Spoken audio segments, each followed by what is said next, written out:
Assalamualaikum warahmatullahi wabarakatuh. Puji syukur kita panjatkan kehadiran Allah Subhanahu wa Ta'ala, karena atas rahmat dan karunia-Nya kami dapat menyelesaikan tugas studi kasus pada mata kuliah Manajemen Sumber Daya Manusia dengan baik. Halo semuanya, kami dari kelompok 6 yang dibimbing oleh Ibu Nia Metisari SEMSI. Adapun kelompok kami terdiri dari 5 anggota, yaitu yang pertama Zafira Fadia, kedua Wila Rahma Ayu, ketiga Fauzia Trihapsari, keempat Ririn Meisya Amelia, dan yang terakhir Matuari Sulu Gumilang Anhar. Baik, langsung saja saya akan memaparkan bagian pendahuluan dan latar belakang dari studi kasus yang kami angkat. Nah, dalam tugas ini kami mengangkat studi kasus yang berjudul Program Pelatihan dan Pengembangan Karyawan pada UMKM Tempe Rumahan Balai. Nah, usaha ini berlokasi di Pangkalan Balai, Kabupaten Banyuasin, Provinsi Sumatera Selatan, dan telah berdiri sejak tahun 2004. Adapun usaha ini dikelola oleh sepasang suami istri dan juga merupakan pemilik usaha serta dibantu oleh satu orang karyawan yang masih memiliki hubungan kekerabatan. Nah, proses produksi dilakukan secara tradisional menggunakan peralatan yang manual dengan pembagian tugas yang jelas dan saling mendukung sesuai peran masing-masing. Alasan kami memilih tema tempe rumahan sebagai studi kasus adalah karena usaha ini menjadi salah satu contoh nyata bagaimana bisnis kecil yang bersifat tradisional mampu bertahan hingga sekarang. Meskipun dijalankan dengan sumber daya yang terbatas dan tanpa dukungan teknologi modern, usaha ini tetap menjaga kualitas produk, kedisiplinan kerja, serta kepercayaan pelanggan. Nah, selain itu juga, usaha ini menarik dikaji karena masih menghadapi tantangan dalam pengembangan sumber daya manusianya, khususnya pada aspek pelatihan dan peningkatan keterampilan kerja. Nah, melalui studi kasus ini, kami ingin memahami bagaimana sih strategi pengolahan dan pengembangan sumber daya manusia diterapkan dalam skala usaha kecil, serta bagaimana nilai-nilai kekeluargaan dapat mendukung keberlangsungan usaha secara berkelanjutan. UMKM Tempe Rumahan Balai. UMKM ini telah berdiri sejak tahun 2004 di Pangkalan Balai, Banyuasin, Sumatera Selatan. Usaha ini dijalankan oleh Bapak Rohaidi yang dibantu oleh anggota keluarganya dan juga salah seorang karyawannya. Proses produksi dari pembuatan tempe ini masih terbilang tradisional, mulai dari perendaman, perebusan, inokulasi kedelai, hingga fermentasi selama 2 hari sebelum dipasarkan ke pasar tradisional setempat. Meski memiliki pasar tetap, tapi tetap ada kendala yang dialami oleh perusahaan ini, seperti dari produksinya yang masih tradisional tadi, kemudian promosi yang terbatas, kemudian ada fluktuasi harga kedelai. Nah, oleh karena itu, peran manajemen SDM untuk meningkatkan keterampilan SDM-nya sangat penting di sini untuk membuat efisiensi dan juga membuat perusahaan ini bisa berkelanjutan.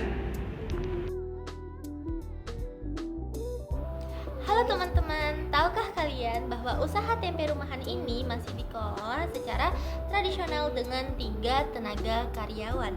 Nah, cara produksinya masih menggunakan cara yang manual, sehingga efisiensi kerja dan kapasitas produknya masih sangat terbatas.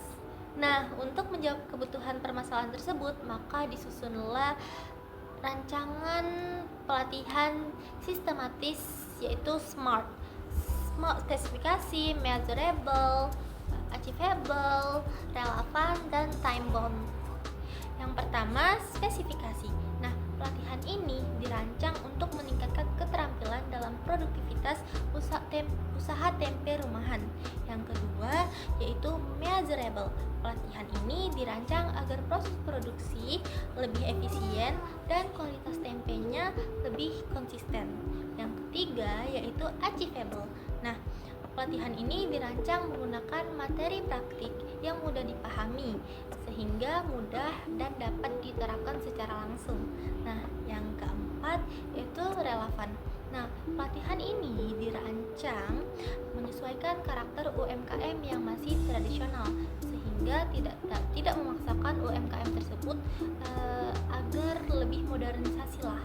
Nah, yang terakhir itu ada time bound. Nah, pelatihan ini dirancang untuk pelaksanaan pelaksanaan 2 minggu sebagai pelatihan dengan evaluasi 1 bulan setelah pelaksanaan dilaksanakan. Desain program pelatihan. Terdapat 3 program utama. Yang pertama, standarisasi produksi dan keamanan pangan.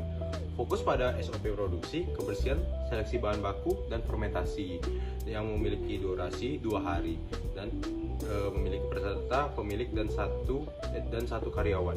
Yang kedua, literasi keuangan dan manajemen usaha seperti pembukuan dasar, HPP, pemisahan keuangan, dan rencana usaha sederhana yang memiliki durasi 1 hari dan itu dikerjakan oleh pemilik.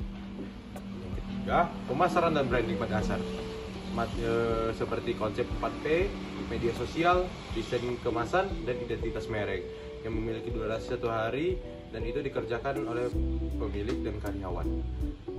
Lalu rencana implementasi yang memiliki timeline 1 bulan, yang minggu pertama produksi dan keamanan pangan, minggu kedua keuangan dan manajemen, minggu ketiga pemasaran dan branding, minggu keempat pendampingan dan monitoring sumber daya. Fasilitator dari dosen atau praktisi UMKM tempat di lokasi produksi dan ruang pertemuan Rohedega dengan peralatan seperti laptop, proyektor, alat praktik, dan modul pelatihan. Anggaran mencakup honor fasilitator, konsumsi, cetak modul, alat tulis, transportasi, dan logistik. Dan sumber dana dari pemilik usaha, perguruan tinggi, atau program pengabdian masyarakat. Strategi pelatihan mencakup pendekatan partisipatif, metode learning by doing 70% praktik dan 30% teori, pendampingan 2 minggu pasca pelatihan, serta materi disesuaikan dengan kondisi real UMKM TP Rumahan.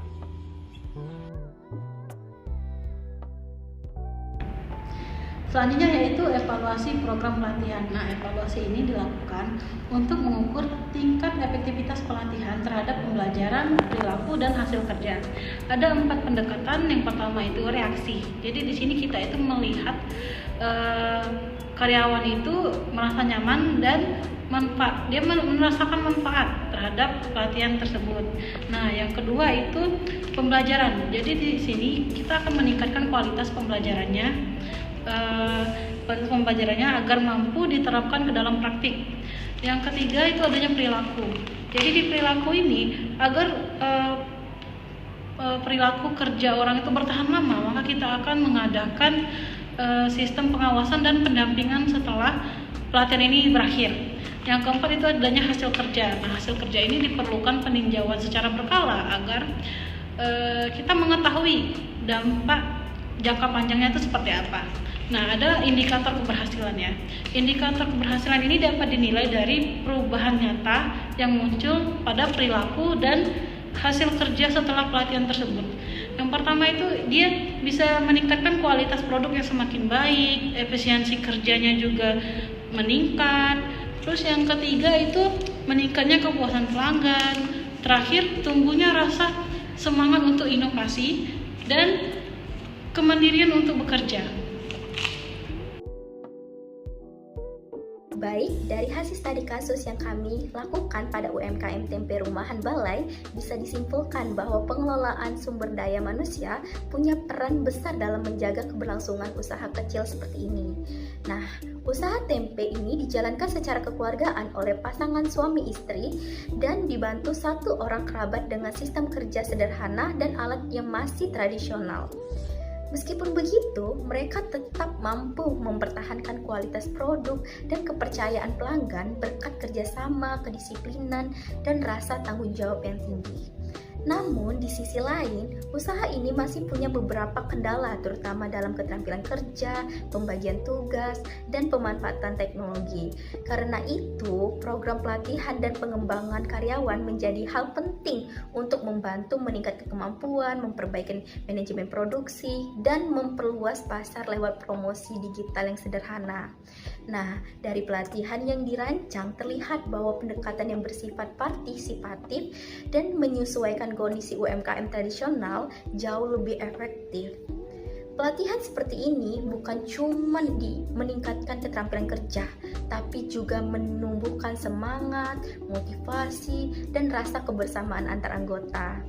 Dengan peningkatan kompetensi dan kerjasama yang baik, UMKM tempe rumahan balai diharapkan bisa terus berkembang yang lebih efisien, berdaya saing, dan tetap bertahan pesaing usaha yang semakin besar.